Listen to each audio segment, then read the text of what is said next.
સોના અને ચાંદી બંનેના ભાવ પહોંચી ગયા છે। સોના ચાંદીના ભાવ આજે ઓલ ટાઈમ હાઈ પર છે। Indian Boolean and jewellers association अनुसार 10 ग्राम 24 कैरेट सोनाનો ભાવ 2800 રૂપિયાથી વધુ વધ્યો છે અને 1,40,000 રૂપિયાની સપાટીને પાર સોનાનો ભાવ પહોંચી ગયો છે પ્રતિ 10 ગ્રામ।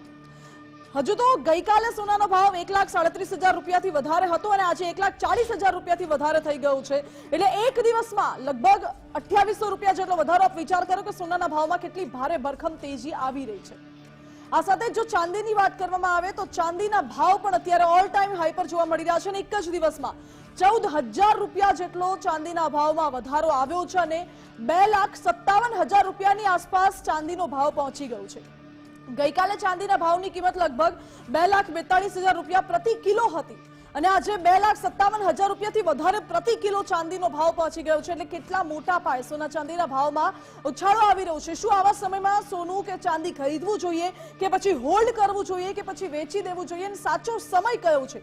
દિવસે ને દિવસે જ્યારે ભાવ વધી રહ્યા છે તો સોના ચાંદી ખરીદવાનો સાચો સમય કયો છે એના ઉપર પણ નજર રહેશે। એક્સપર્ટ્સ પાસેથી જાણીશું કે શું છે અત્યારનો માર્કેટ ટ્રેન્ડ, સોના ચાંદીનો ટ્રેન્ડ અને આગામી સમયમાં કેવો રહેવાનો છે તેના વિશે આજે વાત કરવી છે સીધું અને સટમાં। અને બીજો મુદ્દો છે ઉત્તરાયણનો તહેવાર નજીક આવી રહ્યો છે પરંતુ પવનની દિશા કેવી રહેવાની છે? ઉત્તરાયણના તહેવાર અંગે હવામાન વિભાગે શું આગાહી કરી છે? સાથે જ અંબાલાલ પટેલનું શું કહેવું છે?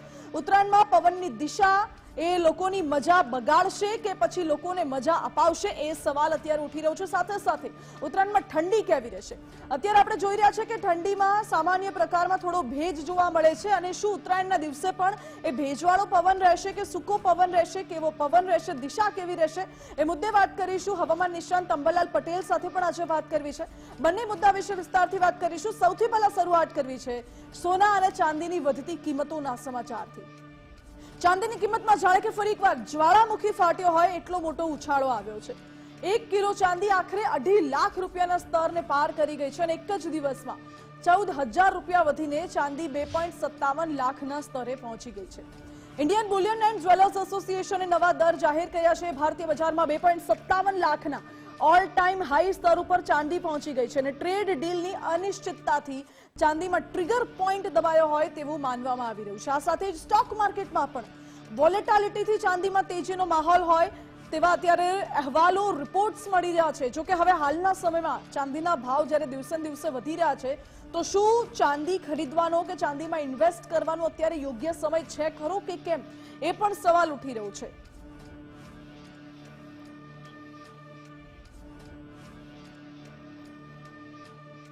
અને ચાંદીની સાથે સાથે સોનાના ભાવમાં પણ તેજી જોવા મળી છે। વૈશ્વિક અનિશ્ચિતતાઓ વચ્ચે સોનામાં ફરી એકવાર ભારે તેજી જોવા મળી રહી છે। 24 કેરેટ સોનામાં પ્રતિ 10 ગ્રામ 2,900 રૂપિયાનો ઉછાળો આવ્યો છે।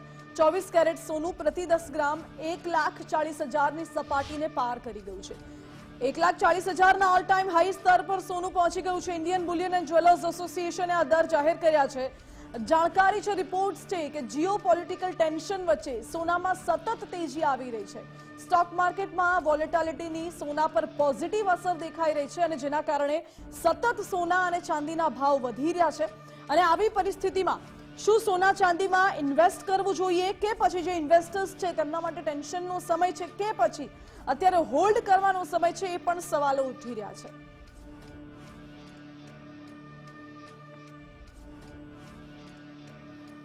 એટલે વૈશ્વિક અનિશ્ચિતતાઓ વચ્ચે હવે સોના ચાંદીના ભાવ પર પણ નજર રહેલી છે કારણ કે એક તરફ ડોનાલ્ડ ટ્રમ્પની જે ટેરિફ નીતિ છે તેની પણ અસર જોવા મળે છે। બીજી બાજુ વિશ્વમાં જે વોરની પરિસ્થિતિ સર્જાઈ રહી છે, રશિયા યુક્રેન છે, અમેરિકા વેનેઝુએલા વચ્ચે કોલ્ડ વોર ચાલી રહી છે। એટલે આ તમામ જે વોરની પરિસ્થિતિ છે શું એની અસર થઈ રહી છે? આગામી સમયમાં કેવી અસર થવાની છે? આ ઘણા બધા સવાલો ઉઠી રહ્યા છે। આ જ મુદ્દે વાત કરીશું। અમારી સાથે દીપકભાઈ ચોકસી જોડાઈ ગયા છે, જ્વેલર્સના વેપારી અને અગ્રણી જાણકાર પણ છે તેઓ। દીપકભાઈ, આપનું સ્વાગત છે ગુજરાત ફર્સ્ટમાં। Thank you. દીપકભાઈ, સૌથી પહેલા ચાંદી વિશે વાત કરવી છે કારણ કે ચાંદીના ભાવમાં લગભગ 12,000 જેટલો, 12,000 કરતા પણ વધારે ઉછાળો આવ્યો છે ચાંદીના ભાવમાં એક જ દિવસમાં। એટલે આગામી સમયમાં ચાંદીનો ટ્રેન્ડ આપ કેવી રીતે જોઈ રહ્યા છો? ઓવરઓલ જોવા જાય તો આજે $85 એટલે જે સૌથી હાઈએસ્ટ રેટ કહેવાય એ ચાંદીનો આજે છે ₹2,65,000. અને આપણે આગળનો જયારે ટ્રેન્ડ જોવા જઈએ તો હવે ચાંદી અને સોનું નેક્સ્ટ 4 મહિના સુધી આ જ રીતની મુવમેન્ટ કરશે, રોજ વધશે અને રોજ ઘટશે. જેવી રીતના શેર માર્કેટની મુવમેન્ટ હોય છે એવી ચાંદી અને સોના માર્કેટની હાલત છે. તો આના ઉપર ફર્ધર જોવા જઈએ તો કસ્ટમરે આ ચાંદીના વધતા ભાવો સામે હવે ચાંદી નહીં મળે કરીને ચાંદી લેવા માટે દોટ નહીં મૂકવી જોઈએ અને ઘટતા ભાવોમાં વેચી નાખીએ કે હવે ચાંદી ખૂબ ઘટી જશે એવી પણ ધારણા ન બાંધવી જોઈએ. દરેક ઘટતા ભાવે ચાંદી લેવી જોઈએ. અને ઓવરઓલ જોવા જાય તો આફ્ટર 4 મહિના પછી જયારે માર્કેટ સ્ટેબલ થાય છે ત્યારે એ ઉપર તરફ રહેશે એવું લાગે છે. ઓકે, અને દીપકભાઈ, તો શું અત્યારે આગામી 4 મહિના પછી માર્કેટ સ્ટેબલ રહેશે એવું અનુમાન આપ લગાવી રહ્યા છો, તો શું અત્યારે ચાંદીમાં ઇન્વેસ્ટ કરવાનો બેસ્ટ ટાઈમ છે કે પછી હોલ્ડ કરી લેવું જોઈએ? ના, ચોક્કસથી હોલ્ડ જ કરવું જોઈએ, કારણ કે ચાંદીમાં કરેક્શન ચોક્કસથી આવશે. અને જે રીતના કોઈ પણ એક સતત વધતી બજારમાં જે રીતના શેર માર્કેટમાં પણ રૂટીનમાં કરેક્શન હોય છે એ રીતના અહીંયા પણ હવે ચાંદીમાં કરેક્શન જોવા મળશે અને ચાંદી ડાઉન આવ્યા પછી ઇન્વેસ્ટમેન્ટ કરી શકાય. અને ઓવરઓલ 4 મહિના પછી આપણને ચાંદી એક ઊંચાઈ ઉપર જોવા મળશે પાછી. એટલે શું આપને લાગે છે કે આગામી સમયમાં ચાંદીનો ભાવ ડાઉન આવી શકે છે?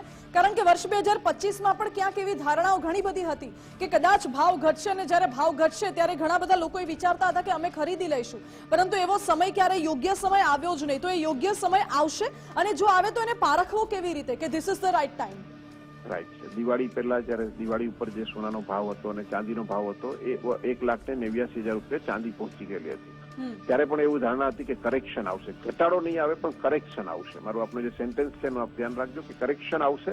તો ત્યાંથી ચાંદીનો ભાવ ઘટીને ₹1,52,000 સુધી પહોંચી ગયેલી અને પછી ત્યાંથી પાછું અત્યારે ₹2,65,000 ઉપર આવેલી છે. એટલે ત્યારે પણ એક કરેક્શન આવેલું હતું. એવું જ આ સતત ₹1,00,000 ઉછાળાની વચ્ચે ગમે ત્યારે કરેક્શનની ધારણા છે. એ કરેક્શન આવે જ અને એ કરેક્શનમાં કસ્ટમરે લેવું જોઈએ અને પછી ઉપરથી ઊંચાઈ ઉપર જ ચાંદી જોવા મળશે. અચ્છા, કરેક્શનની ધારણા છે અને હાલના સમયમાં જે ચાંદીના ભાવ આજે એક જ દિવસમાં ₹14,000 થી વધારે વધ્યા છે, એની પાછળ આપ કયા પરિબળો, કયા કારણો જોઈ રહ્યા છો?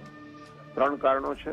એક તો ફેડરલ બેંક દ્વારા જયારે પણ બેંકના રેટ જે ઓછો કરવામાં આવ્યો હતો, વ્યાજનો દર ઘટાડવામાં આવેલો હતો, એટલે ઇકોનોમિક્સની દ્રષ્ટિએ જોઈએ તો આપણે એ છે. બીજું અસલામતીની દ્રષ્ટિએ જોઈએ તો ત્યાંથી જે યુએસએ તરફથી કન્ટિન્યુઅસ જે કઈ એની જે પોલિસી છે અથવા બધામાં એક યુદ્ધના એંધાણ લાગે કે પણ યુદ્ધ થશે એવું લાગે. અને રોજ પોલિસીના જે ફેરફારો છે એ અનિશ્ચિતતાનો માહોલ ઉભો કરે છે. અને ત્રીજું, ચાઇના તરફથી એવું કહેવામાં આવ્યું છે કે હવે પછીનું જયારે પણ એ ચાઇનીઝ ચાંદીનું મેન હબ છે ત્યાંથી જે ચાઇનામાંથી જે કઈ એક્સપોર્ટ થશે અથવા જે કઈ ત્યાંથી ચાંદી મોકલવામાં આવશે એના પર અમુક ટાઈપના ગવર્મેન્ટના નિયંત્રણો હશે.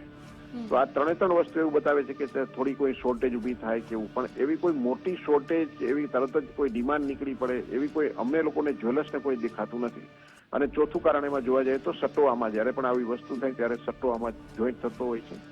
તો એ પણ, એટલે આ 4 કારણો આમ ચાંદીને અને સોનાની માર્કેટને બૂસ્ટ કરવા માટે ને વધારવા માટેના આ 4 કારણો પૂરતા છે કે જયારે આવું કઈ અસલામતીનો માહોલ બને ત્યારે લોકોને સોના પ્રત્યેનું અને ચાંદી પ્રત્યેનું જે ઇન્વેસ્ટમેન્ટ માટેનો જે વિશ્વાસ છે ને એમાં ખૂબ વધારો થઈ ગયો છે અત્યારે. અને લોકોને એવું લાગે છે કે કોઈ પણ વસ્તુ થાય તો સોનું ને ચાંદી જ કામમાં આવશે. અને એ ખૂબ જ સાચું છે, કારણ કે વર્ષોથી આ જે વસ્તુ બનતી આવી છે. તો હવે લોકોએ એને બહારની ફોરેન કન્ટ્રીમાં પણ એવું લાગી રહેલું છે કે સોનું અને ચાંદી જે છે એ જ રાઈટ ઇન્વેસ્ટમેન્ટ કહી શકાય, અથવા કોઈ પણ જાતે રિઝર્વ જેને ગણી શકાય એ સોનું ને ચાંદી છે. એટલે આ જોતા અત્યારે સોના ચાંદીમાં મોટા ઉછાળ આવે છે. હા, એટલે હાલના સમયમાં મોર સ્ટેબલ ઇન્વેસ્ટમેન્ટ તરીકે સોનું અને ચાંદી ઉભરી આવ્યું છે. સોનાની પણ વાત કરવી છે દીપકભાઈ. સોનાના ભાવમાં પણ ભારે ભરખમ તેજી આવી છે. સોનાનો આગામી ફ્યુચર ટ્રેન્ડ આપ કેવી રીતે જુઓ છો? હા, સોનું અને ચાંદી બંનેમાં કરેક્શન આવશે, પણ બંને ઊંચાઈ ઉપર જ રહેશે. એટલે કરેક્શન એવું છે કે ઘટાડો આવશે એમાં, પણ એ ઘટાડો નહીં કહી શકાય અને કરેક્શન કહી શકાશે કે થોડા ટાઈમ માટે સોનું અને ચાંદી આપણને ડાઉન જોવા મળે અને પછી પાછું આપણને ઉપર જોવા મળે. એમ લોંગ ટર્મ માટે કસ્ટમરને કાંઈ પણ વસ્તુનું ઇન્વેસ્ટમેન્ટ કરવું છે તો ચોક્કસથી સોનું અને ચાંદી જે નજીકના, અમને લોકોને એવું લાગે કે નજીકના 4 વર્ષ સુધી કન્ટિન્યુઅસ સોના અને ચાંદીમાં ઇન્વેસ્ટમેન્ટ કરેલું હશે એને ખૂબ સારું વળતર મળશે. અચ્છા, અને નજીકના સમયમાં કરેક્શન આવશે તો આપના અંદાજ મુજબ એ કરેક્શન ક્યારે આવી શકે છે અને કેટલું આવી શકે છે? હા, કરેક્શન જોવા જઈએ તો જે ટ્રમ્પ સરકાર દ્વારા કંઈક ને કંઈક જે નવી વાત મૂકવામાં આવે છે, એટલે એક વાત પૂરી થયા પછી બીજી વાત હોય છે અને એ ધારણા લઈને અત્યારે સોના ચાંદીના માર્કેટમાં અપ પડે છે. પણ અમને એવું લાગે છે કે વિધિન 15 ડેઝમાં આમાં કરેક્શન આપણને ચોક્કસથી જોવા જ મળે, કારણ કે આ કન્ટિન્યુઅસ વધતી માર્કેટ છે. એની સામે ડિમાન્ડ અત્યારે નથી. લોકોમાં જે જ્વેલરીની ડિમાન્ડ જોઈએ અથવા જે રિટેલ અમે લોકો જે જ્વેલર્સ છીએ એમને ત્યાં જ્વેલરીની ડિમાન્ડ નથી. તો કાચું ઇન્વેસ્ટર એક અલગ વસ્તુ થઈ જાય છે અને રિયલ ડિમાન્ડ અને સપ્લાયનો રૂલ અલગ થઈ જાય છે. તો ડિમાન્ડ અને સપ્લાયનો રૂલ જો આપ જોવા જાઓ તો એવું લાગી રહેલું છે કે ચાંદીમાં કરેક્શન આવશે જ, અને એ ટૂંક સમયમાં હોઈ શકે. નજીકના 15 દિવસની આજુબાજુમાં જ આ કરેક્શન આપણને જોવા મળે એવું લાગે છે. ઓકે, એટલે નજીકના 15 દિવસમાં સંભવિત રીતે જ્યારે ભાવ ઘટે ત્યારે લોકો આ માર્કેટમાં એન્ટર થઈ શકે છે અથવા વધારે ઇન્વેસ્ટમેન્ટ કરી શકે છે? હાજી, ચોક્કસથી. અને ચાંદીમાં એમ કહી શકાય કે લગભગ અંદાજિત 2 લાખની આજુબાજુનો ભાવ જે છે એ રાઈટ ભાવ છે, 2,10,000 2,20,000 ની આજુબાજુ. અને સોનામાં અંદાજિત 13,50,000 કે 13 લાખની આજુબાજુનો જે ભાવ છે એમાં લોકોએ ઇન્વેસ્ટમેન્ટ કરવું જોઈએ. ઓકે દીપકભાઈ, આપનો આભાર અમારી સાથે જોડાવા માટે. એટલે મહત્વપૂર્ણ છે કે એક્સપર્ટ્સનું કહેવું છે કે આગામી સમયમાં સોના અને ચાંદીના ભાવમાં કરેક્શન આવી શકે છે, અને એ જ્યારે કરેક્શન આવશે ખૂબ ઓછા સમય માટે હશે, પરંતુ એ કરેક્શન આવશે. સોનાના ભાવ જ્યારે જે તે સમય માટે ભલે થોડા સમય માટે ઘટે, પરંતુ જ્યારે પણ સોના અને ચાંદીના ભાવ ઘટશે ત્યારે ઇન્વેસ્ટર્સ તેમાં ઇન્વેસ્ટ કરી શકે છે, અથવા જે ન્યૂ કમર્સ છે તેમની માટે બજારમાં એન્ટર થવાનો બેસ્ટ ટાઈમ છે. અત્યારે જે વૈશ્વિક અસ્થિરતા છે, વૈશ્વિક જે પરિસ્થિતિ છે, કેટલાય વિસ્તારોમાં જે યુદ્ધની પરિસ્થિતિ છે, કેટલાય વિસ્તારોમાં કોલ્ડ વોર ચાલી રહ્યું છે, જ્યારે જીઓ પોલિટિકલ જે સિચ્યુએશન છે, આ બધા જ પરિબળો છે કે જેના કારણે અત્યારે ઇન્સ્ટેબિલિટી જોવા મળી રહી છે. હાલ ભલે ભાવ વધી રહ્યા હોય, પરંતુ આગામી સમયમાં સોના અને ચાંદીના ભાવમાં કરેક્શન ચોક્કસ આવી શકે છે તેવું એક્સપર્ટ્સનું માનવું છે. એટલે જો ઇન્વેસ્ટ કરવું હોય કે એન્ટર થવું હોય તો આગામી સમય બેસ્ટ રહેશે, અને આગામી 4 વર્ષ અગર લોંગ ટર્મ પ્લાનિંગ કરતા હોય તો આગામી 4 વર્ષ ખૂબ સારા રહેવાના છે કે 4 વર્ષ સુધી લોકો આમાં ઇન્વેસ્ટ કરશે તો ભવિષ્યમાં પરિણામ ખૂબ સારું મળવાની ધારણા છે.